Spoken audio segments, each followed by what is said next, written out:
AB সরলরেখার, এখানে সরলরেখা বলতে এবি একটা সোজা রেখা বোঝানো হয়েছে।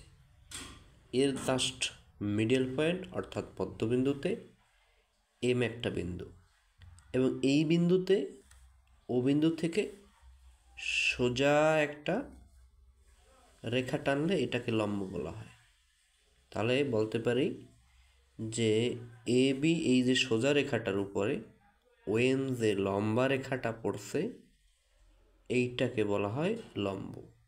এবং এই এ বি রেখার উপর এই লম্বটা হওয়ার কারণে এর দুই সাইডে দুইটা কোণ উৎপন্ন হয়েছে, এই সাইডে এই একটা এবং এই সাইডে এই একটা। যেহেতু দুইটা কোণ উৎপন্ন হয়েছে এর কারণে এক জোড়া, আর যেহেতু রেখার উপর উৎপন্ন হয়েছে এই কারণে এই কোণ দুইটারে রৈখিক যুগল কোণ বলা হয়।